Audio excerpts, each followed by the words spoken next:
Have you ever had that gut feeling like something just isn't adding up, even though he's saying all the right things? You're not crazy. You're not overthinking. You're sensing the truth behind the lies, because here's the hard truth. Some men lie, not always with words, but with intentions. And those lies, they're not always obvious. They come wrapped in charm, late night texts, and just enough attention to keep you guessing. But guess what? Today, that stops. In this video, I'm pulling back the curtain on the 6 most common lies men tell women. Lies that might sound sweet, but are secretly robbing you of clarity, confidence, and emotional peace. These aren't harmless fakes. They're emotional traps that waste your time, confuse your heart, and keep you stuck in situationships that go nowhere. You're going to hear the phrases exactly as they're said, learn what they really mean, and more importantly, how to respond like a woman who knows her worth. Whether you're single, dating, or healing from someone who said just enough to keep you around, this video is for you. You'll walk away with clarity, strategy, and the kind of mindset that no man can manipulate. Because when you know the game, you can't be played. So grab your tea, lock in, and let's dive into the lies you need to stop falling for, starting now. I'm just not ready for a relationship. At first, this sounds honest, respectable, even. You might appreciate the vulnerability, thinking, at least he's being upfront. But here's the catch. Men don't say this to women they truly see a future with. They say it to women they want to keep close, without making a commitment. The real problem isn't that he's not ready. The problem is that he doesn't want to be ready with you. That's a hard pill to swallow, but it's the truth that saves you from wasting months or years waiting for potential that never arrives. Here's what's really happening when a man says this. He's buying time. He wants the comfort of your presence, the emotional benefits of closeness, maybe even the physical perks, but without the responsibility. It's the ultimate gray zone. He gets all the good stuff without any of the real effort or emotional accountability. And yes, sometimes men truly are healing, building, or figuring themselves out. But when a man truly sees you as the one, he will not risk losing you with a vague excuse like this. Even if he's not ready for the full picture yet, he will be clear about wanting to grow into it with you. So why do so many women believe this lie? Because it offers hope. It keeps the door cracked open. You tell yourself, maybe if I'm patient, maybe if I love him enough, maybe when his life settles down, he'll choose me. But you are not a placeholder.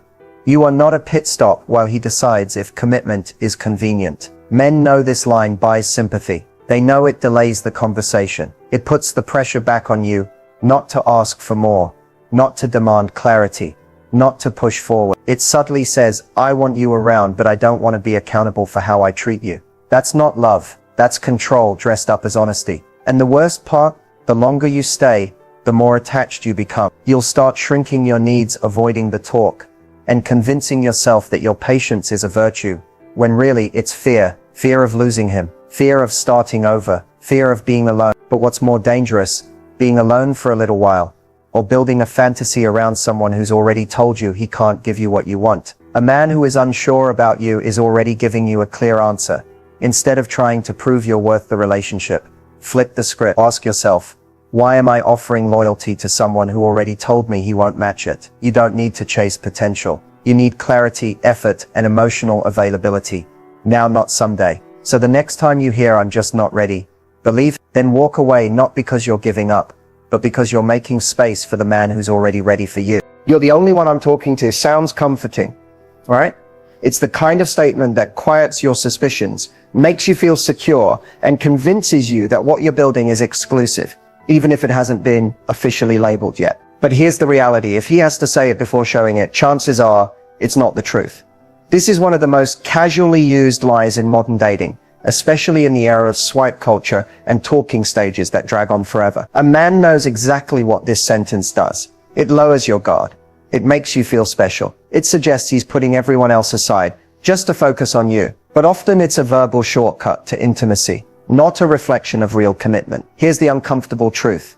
When a man is genuinely focused on you and only you, his actions don't leave you guessing. He doesn't need to say this line out of nowhere, because you'll already feel it. His consistency, communication, and presence will make it obvious. You won't need to ask, is he seeing someone else? Because there's no space for that doubt to live. But when this line is dropped early, especially without you asking, It's often a preemptive defense, a subtle way to manipulate your expectations, make you feel guilty for having doubts, and prevent you from asking more questions later. It's like he's buying your trust in advance without earning it. The truth is, many men keep their options open while telling women what they think will keep them emotionally invested. And it's not always about malicious intent. It's often about ego, convenience, and control. Telling you that you're the only one gives him emotional exclusivity from you, while he keeps exploring other options behind the scenes. And here's where it gets more dangerous. Once you believe this lie, you start acting like you're already in a committed situation. You stop talking to other people. You start prioritizing him emotionally. You give girlfriend energy without ever being claimed as one. That puts him in a position of power. He gets the benefit of exclusivity from you, without having to give it back. Women get stuck here because we want to believe it. We want to feel chosen. But don't mistake flattering words for actual exclusivity. If his words and actions don't align, believe the behavior. Is he consistent? Is he transparent? Or is he hard to reach on weekends, always busy, and emotionally vague? Also, if you do ask and his tone shifts, if he becomes defensive, avoids the conversation, or flips it back on you like you're being insecure, take that as your answer. Real commitment doesn't hide in the shadows or get offended by clarity. You deserve the truth. You deserve certainty, not confusion. And if someone is truly only talking to you, it won't be a line. They'll back it up with clear actions, respect, and real-world consistency. Words are easy. Loyalty is proven. Don't settle for a promise when you deserve proof. My ex is just a friend now. The moment you hear that, your instincts probably kick in. Something feels off, but you don't want to seem jealous or insecure. So you silence that little voice inside and try to trust him. After all, people can be friends with their exes, right? Yes, they can. But context is everything. And so are intentions. This line is often used as a shield to deflect your discomfort without addressing the full truth. When a man tells you his ex is just a friend, you have to ask yourself, why is he telling me this? Did you bring it up first? Did he get defensive when you asked about her?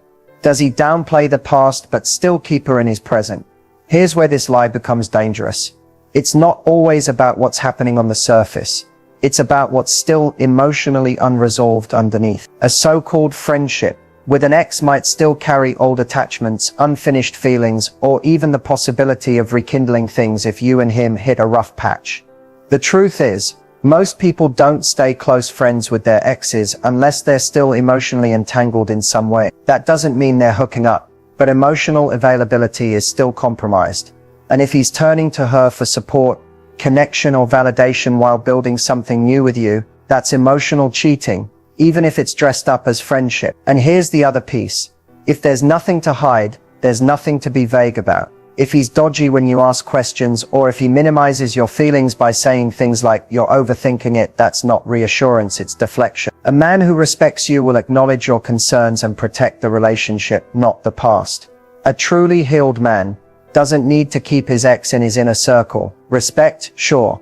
Closure, of course. But daily texting, inside jokes, or keeping her as emotional backup, that's not friendship. That's a safety net. And you deserve more than to be someone's new beginning while he's still emotionally parked in the past.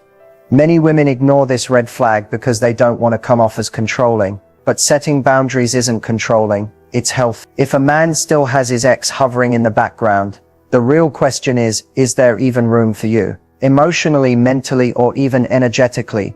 This lie thrives in vague zones. That's why it's powerful. He doesn't have to cheat physically. He just has to keep you confused long enough to stop you from asking deeper questions. So don't be afraid to pay attention to the signs. Does he light up when her name comes up? Does he compare you to her? Is she still involved in his life in ways that feel too close for comfort? If something doesn't feel right, it usually isn't. And if he really values you, he'll let go of what's behind him, not hold on to it and expect you to pretend it's normal. Your peace matters. Don't let someone else's "just a friend" cost you your sanity. I'm too busy for anything serious. At first glance, this sounds practical, logical, almost responsible. You might even respect it, thinking he's just being honest about where he's at in life. But behind this polished excuse lies one of the most common emotional smokescreens men use to avoid commitment without looking like the bad guy. Because here's the truth. No one is ever too busy for someone they truly want to build with. When a man says this, what he's really doing is managing your expectations while keeping you around. It gives him the perfect out. He can enjoy your attention, your affection, even your loyalty, without ever having to show up fully. And the worst part, he makes it seem like it's about his schedule, when it's really about his priorities. Everyone is busy. We all have careers, goals, families, distractions, and full calendars. But somehow the right person always finds a way to make time, even if it's in small, meaningful moments. Because effort is never about time, it's about intention. And a man who's genuinely serious about you will make space for you in his life, not keep pushing you to the sidelines. But this line works so well because it doesn't sound like a lie. It sounds mature. It sounds like a guy who's just focused. So you convince yourself to be patient. You lower your expectations. You tell yourself he'll come around when work slows down, or when he finishes that project, or when life calms down. But guess what? Life never slows down. There's always something. And while you're waiting for him to be ready, you're putting yourself on hold. You're shrinking your needs to fit his convenience. You're offering girlfriend-level support with situationship-level effort from him. This lie is strategic because it's hard to argue with. If you express that you want more, he'll say, I told you I wasn't ready. You knew what this was. And just like that, he dodges accountability. He gets to be honest, while you're left emotionally drained, confused, and wondering what more you could have done. Let's be clear, if he can text you late at night, hang out when it suits him, lean on you for emotional support, and keep you emotionally tied to him, he has plenty of time. He's not too busy. He's just not willing to prioritize something serious with you. You are not a filler for his empty hours. You are not a break between meetings or a late night option when his schedule is clear. You are not someone who should be waiting for him to finally choose you. Stop romanticizing emotional unavailability. Stop mistaking breadcrumbs for effort. A man who's too busy for a relationship is a man who's too busy to deserve your emotional energy. And when someone tells you they don't have time for something serious, believe them, but more importantly, remove yourself from the situation before it costs you your peace. I didn't mean to hurt you. This line is slippery because it sounds sincere. It sounds like regret. And sometimes it even sounds like love. But more often than not, it's a way to escape accountability without actually making things right. Let's get one thing straight. Intent does not erase impact. Just because someone didn't mean to hurt you doesn't mean they didn't know what they were doing. And it certainly doesn't mean you should excuse the behavior just because it wasn't labeled intention. When a man says this, he's trying to soften the blow of his actions without stepping up to actually take responsibility for them. It's emotional damage control. He wants to look remorseful without doing the uncomfortable work of self-reflection, apology, and changed behavior. This lie often comes after patterns, not isolated mistakes. He lied. He pulled away. He ignored your feelings. He breadcrumbed you, gaslit you, or crossed a boundary. And when you finally gather the courage to call it out, he hits you with, I didn't mean to hurt you. It's a phrase that shuts down deeper conversation. You're left standing there with your pain fully felt and his guilt quickly dismissed. And here's where it gets more manipulative. This line puts the spotlight back on his intentions instead of your experience. Suddenly, you're defending your feelings. You're over-explaining why it hurt. You're trying to justify your emotions while he's sitting in the comfort of I didn't mean it. But here's the truth. When someone values you, they care about how their actions affect you, even if it wasn't malicious. They don't hide behind intentions. They own their behavior. They ask, what do you need from me to rebuild this? They listen, reflect, and adjust. And the dangerous part of this lie, it hooks into your empathy. You want to believe he didn't mean it. You want to believe it was just a misunderstanding. So you give him another chance. You forgive without change. You silence your pain because he didn't do it on purpose. But how many times do you forgive before you realize that, unintentional or not, the hurt is real and it keeps repeating? At some point, you have to stop measuring someone's worth by their excuses and start measuring it by how they respond to the pain they cause. A man who truly loves you won't just try to avoid hurting you. He'll actively work to make you feel safe, seen, and respected. Not just with words, but with effort and follow through. So the next time someone says, I didn't mean to hurt you, don't just listen to the word. Look at the pattern. Ask yourself, is this regret or is this avoidance? Because apologies without change are just manipulation in disguise. You deserve more than someone who's sorry you're hurt. You deserve someone who makes sure they don't keep hurting you in the first place. You're overreacting. Those three words cut deeper than most insults. Not because they're loud or aggressive, but because they're designed to make you question your own reality. It's not just a lie, it's a manipulation tactic. A subtle, damaging way to shift focus from what he did to how you're responding. When a man says this, he isn't trying to calm you down. He's trying to silence you. He's trying to dismiss your reaction so he doesn't have to examine his behavior. And once he labels you as too emotional, too sensitive, or dramatic, the conversation suddenly becomes about your tone, not his actions.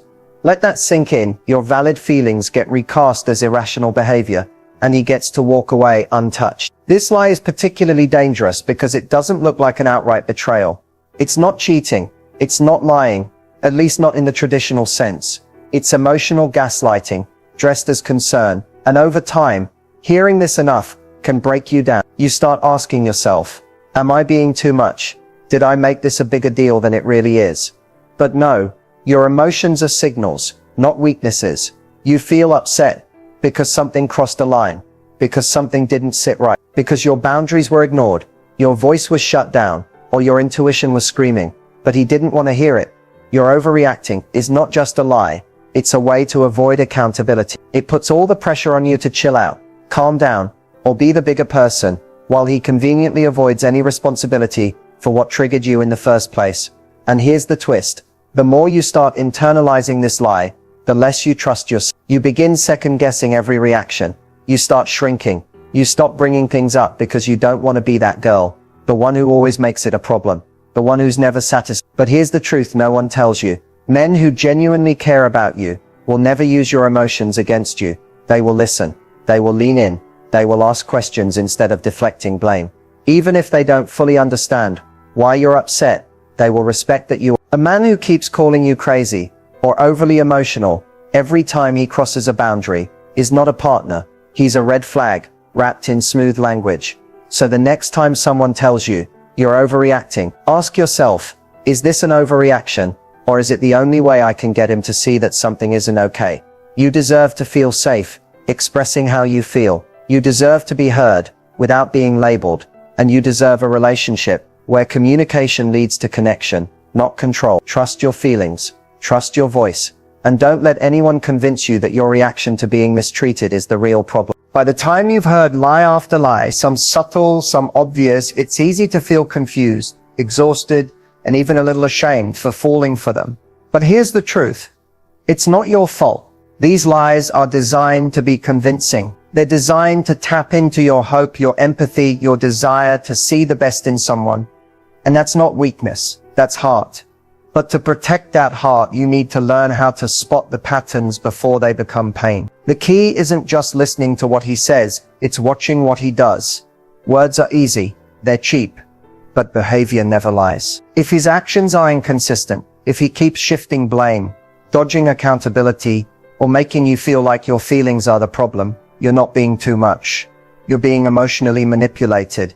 One pattern to look out for is emotional push-pull. One day he's warm, the next he's distant. He'll say all the right things but then disappear when you need support. That roller coaster isn't passion, it's control.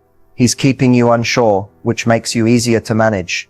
Another red flag is the apology cycle. He messes up, you call it out. He apologizes just enough to keep you invested, but nothing changes. If you find yourself forgiving the same behavior over and over again, you're not healing. You're stuck in emotional quicksand. Also notice how often you're explaining your worth. If you constantly feel like you have to prove you're not too sensitive, or that you're worthy of commitment, or that you're easy to love, take a step back. In a healthy connection, love isn't something you have to earn by shrinking yourself. The strongest thing you can do is trust your patterns more than his promises. Does he make you feel safe consistently, or does he always say the right thing after doing the wrong one? You don't need to be perfect to deserve honesty, effort, and respect. You just need to pay attention, believe what you see, and love yourself enough to walk away from someone who keeps showing you confusion instead of clarity. Because once you recognize the patterns, you stop falling for the lies and start rising into the love you truly deserve. Before we wrap up, here's a bonus tip that can truly change how you navigate relationships moving forward. Trust your intuition and act on it. Your gut feeling is your internal compass, finely tuned by every experience you've had. If something feels off, don't brush it aside or make excuses. Instead, pause and ask yourself why you're feeling that way. Sometimes your intuition knows what your mind hasn't fully caught up to yet. Next, set clear boundaries for what you will and won't accept. Boundaries aren't walls, they're the framework for self-respect and healthy connection. When you know your limits and communicate them confidently, You send a clear message that you value yourself and your emotional well-being. Another crucial step, don't rush the process. Real love isn't about jumping into commitment or ignoring red flags just to feel secure. It's about patience, clarity, and mutual effort. Give yourself permission to take your time, observe the patterns, and be honest with yourself about what you need. And remember, you don't have to navigate this alone. Surround yourself with friends, mentors, or communities that uplift you and hold you accountable to your standards. Sometimes an outside perspective can help you see what's invisible when you're emotionally involved. Lastly, if you find yourself stuck in these cycles repeatedly, consider professional support. Therapy or coaching can provide powerful tools to heal past wounds and empower you to make healthier choices. Your love story is yours to write, and it starts with believing you deserve the truth, respect, and happiness. So take these steps, trust your instincts, and don't settle for anything less than what makes your heart truly happy.